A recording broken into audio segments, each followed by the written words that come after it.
Hey good people, welcome to FiddleHed Fiddle Lessons. Let's learn how to play your fiddle along with a beat. 4. This is a simple way to improve your timing and prepare you to play with other people. You can practice it with almost anything. How about a rhythm? Simple rhythm on an open string. Add a double stop. Next step, you could do it with scales.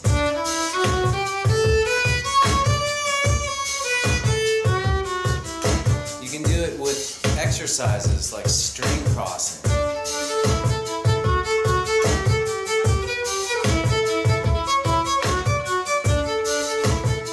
And you can do it with parts of tunes. 3, 4.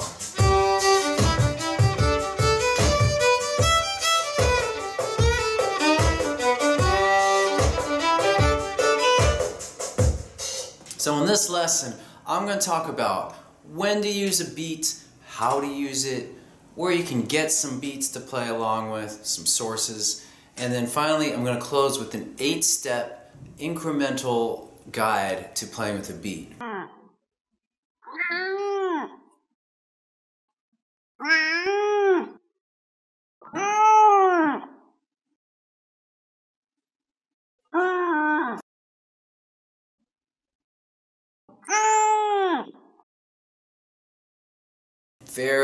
Starting really easy and getting to a more complex thing.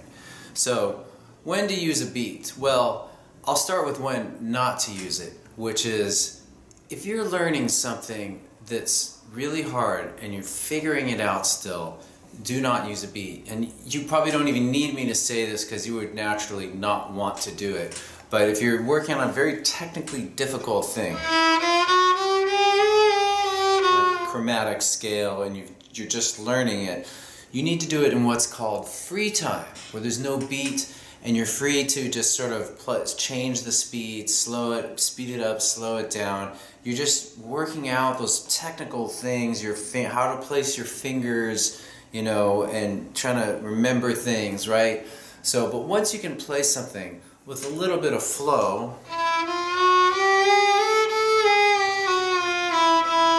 then maybe you can try it with a beat.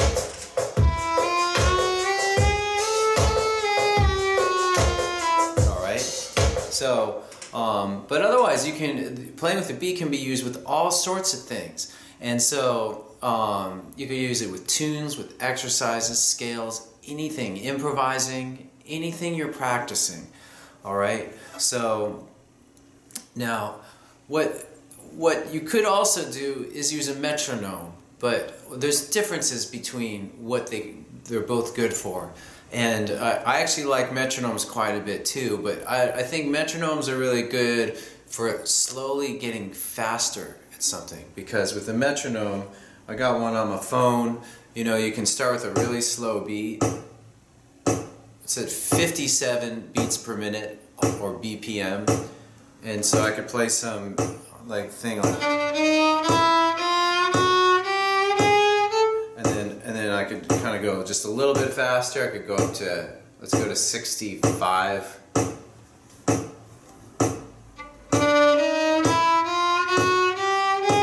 then gradually work your way up to a target tempo. And so I don't really mind metronomes. I don't know if you noticed or could hear, it's had more of like a drum sound. I like a kick drum or a bass drum sound. I have a metronome. But a lot of times I just prefer using a beat because, well, mainly because it's more fun. It sounds like you're playing with a band. There's other elements to listen to, and also it just sort of feels more musical sometimes to use a beat. So I go back and forth between the two. But anyhow, so what I was going to talk about next is where you can get beats. So there's all kinds of ideas now. With the internet, they're all over the place. I'm going to just give you some ideas. So one thing is that on my site, FiddleHed.com, I've got a whole section, a whole library of beats that I call Beat Central. I've got some traditional fiddle or folk music type things like waltzes, hoedowns, and jig beats. So I want to share one with you now that's a jig beat, and it uses an instrument called the bodhrán. If you're not familiar with that, it's an Irish drum that's kind of, it's like, it looks like a wheel, and you can kind of change the tone with a really cool drum. So this is at a slower tempo. Well, no, it's not that slow. It's at 100 beats per minute or so. And you can just do jigs with this, like swallowtail. And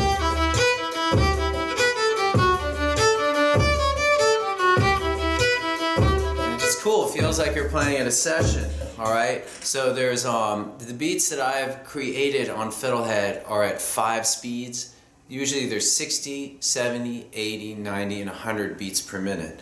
Alright? And so that seems to cover the range of what you can do. So yeah, and then I also have some simple metronome type beats, but with a kick drum or bass drum, just doonk, doonk, doonk, doonk. I think there's a little bit of cymbals in those. But now I want to share with you another kind of like oddball thing you can do, which is playing fiddle tunes with exotic beats, like things like a hip-hop beat, like I started with. And some of you may just think this is dumb and may not want to do it, but I think it's really fun, and so that's why I'm sharing it, because, like, you know, to me, just put this on and I start to feel like creativity like coursing through me.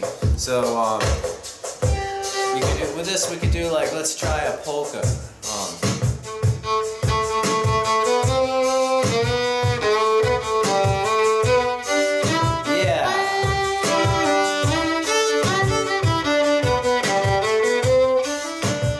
This is at 75 beats per minute. You could also play double time on the fiddle if you can do it that fast.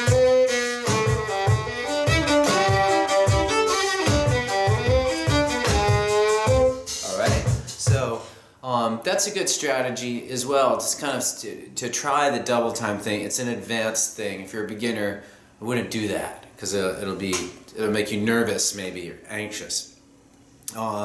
Another beat I have that I think is fun, that I use sometimes and I'm sharing on FiddleHed, is a reggae beat called Tubby. So I'm going to slow it down a little bit. This is at 100 beats per minute. I'm going to slow it down to around 80. And what I like about this one, it's got a swing to it, which allows you to play both reels, like in 4/4 time, things in 4/4 time, like polkas, reels, and hornpipes. But it also allows you to play jigs. So I'm going to do both with this one example. So let's do a reel banshee.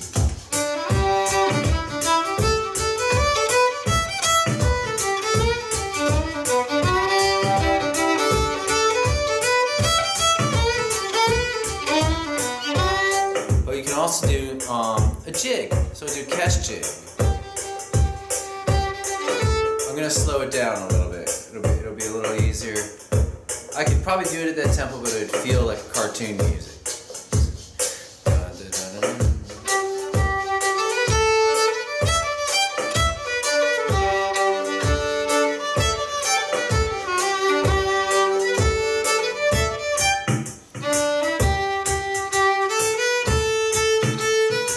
So on. You can have a lot of fun with these things, all these things I'm suggesting with these beats that I've created, you can do with any beat, whatever your source. So you may just find libraries of beats online elsewhere. Go ahead and use them. You know, there's all kind. I don't know of any offhand, but I know that there's tons of free stuff. All right, you can find it if you want. But then there's other kind of. I'm gonna give you some old school, more fun. Well, not more fun, sorry, just some other things you can do. So there's all these like home electronic instruments like Casio tone keyboards that have beats, and all kinds of wacky, or home organs and things. And so you can use those as well, and they often have tempo sliders. So I have something interesting called an Omni Chord. I love this thing.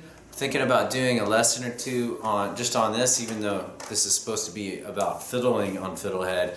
I just love this instrument. I kind of want to share my love of it, but it's got beats as well. So, you know, they're super cheesy, but you can do the same thing, and it does have a tempo slider. So unlike on FiddleHed where you have just some discrete tempos, you can slowly make things faster with this. But you can play anything with it as well. So.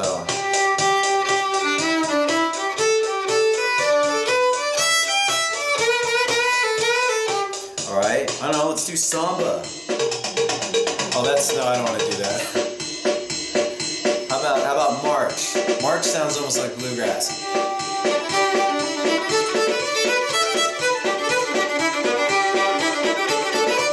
Anyway, enough of that.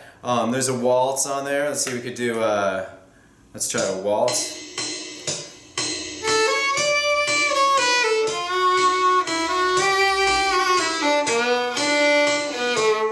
Oh yeah, I'm all ready to, you know, go out to Fisherman's Wharf, put my violin case on the sidewalk, earn a living. All right. So there's home electronic instruments. Maybe you have a weird uncle who's got a drum machine. You could borrow that. All kinds of options out there. Or, you know, a really even more super old. Oh, I had one more idea before I tell you the next thing, which is if any of you have GarageBand, you can. There's tons of things, or anything like GarageBand, but GarageBand's an easy home recording software thing. It's easy to set up loops and play along with it. There's probably other things out there for PC computers. Anyway, so what I was going to get to next is even more old school than any of this digital stuff is just playing with other people. And the most basic thing is you're at a campfire or at somebody's house doing music, just get people to clap. Clap along, you know, get them clapping and then play. Or you could find somebody, maybe a friend, plays percussion of some kind, bongos or congas, and just get them to play steady beats. It might be a really nice duet for you guys to just play. You know, they can be kind of loose with their beats as long as they keep it steady, and you can work on your fiddle tunes with them. It could be quite fun. So anyway, so that's a little bit on where you can find beats. I think I covered the gamut. Now I'm going to close this lesson with a 7-step guide. It's less of a, I guess it's just a 7-step method for learning how to play with a beat for beginners. So, you know, you could just jump into the deep end of the pool and start trying to play a tune with a beat, but I think this is a good way. You start, the first step is you play the beat and you don't even use your instrument. You just listen to it and feel it.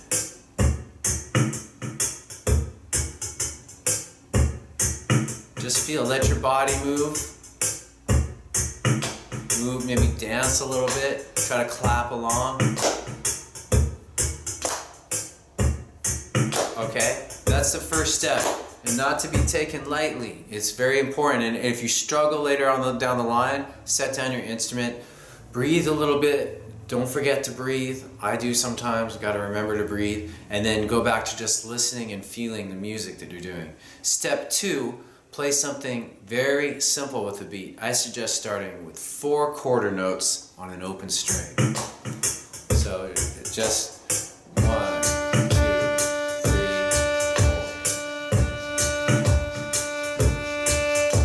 And with that alone, there's a lot of ways you could vary it. You could do it on a different string. You could alternate strings. Alternate the way you bow. Do staccato or bow stopping like. Do it quiet. Do it loud. Right? And then you can slow it down and speed it up.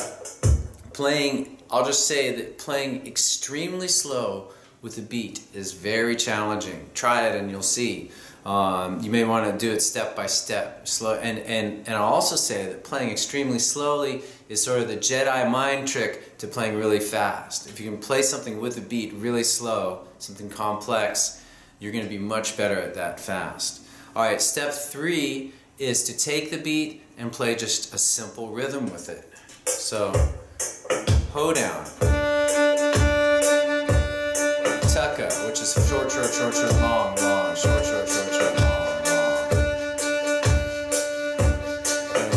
reverse it. Triplets.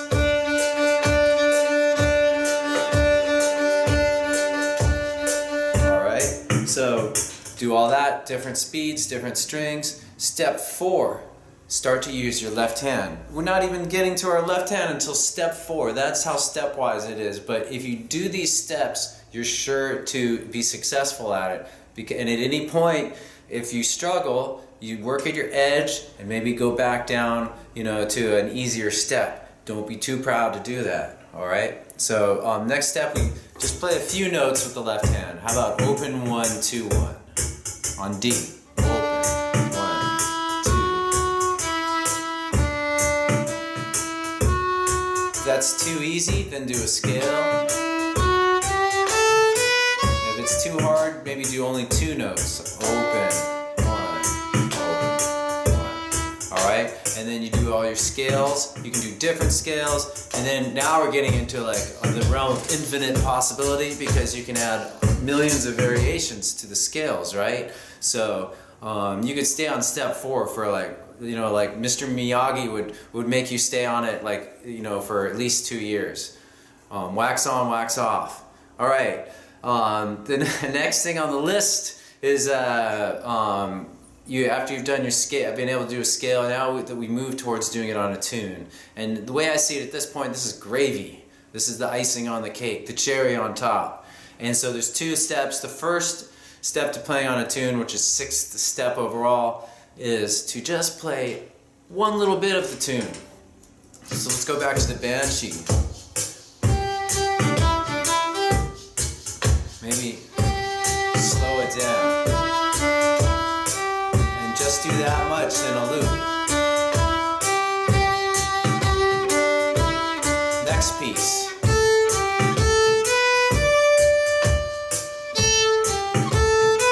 And do that for like 10 or 20 times. And then you're ready to put them together.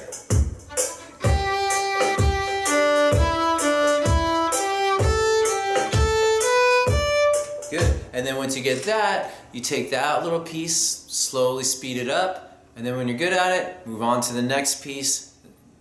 Start that at a slower tempo, speed it up. And then step 7 is just assembling all these pieces together. And again, I must say that if you're playing the whole tune at 70 beats per minute and you consistently miss one part, then go and work on that part so you go back a step or 2 to really get that, and maybe you have to go back to just listening. It's a really good practice to just take breaks in that way. So yeah, and in that way you'll find with the tempo is you can track your practice. You can say to yourself, well, today the fastest tempo I could do the song was 70 beats per minute. Write that down, and then the next day try to start a little bit below that and see if you can go a little further. All right. The goal of all this is to stop thinking so much about what you're doing and just sort of start playing and letting go. I think that's what's one of the great things about using the beat, is that there's something in you that if it's not just you in a room playing, you kind of like are able to just be like, oh yeah, I'm just playing music, and it's easier to just let go and take part. So anyway, I hope that's useful. It'll help with your playing with the beat, will help your flow, help you be more confident when you go to play with other musicians, and along the way, I think you might have fun. Okay, thanks so much for watching. See you next time, people. Go to FiddleHed.com for a progressive, step-by-step course outline, color-coded tabs, play-along tracks, sheet music, and much more. Thanks for watching the videography. Excellent! And don't forget to subscribe. Thanks.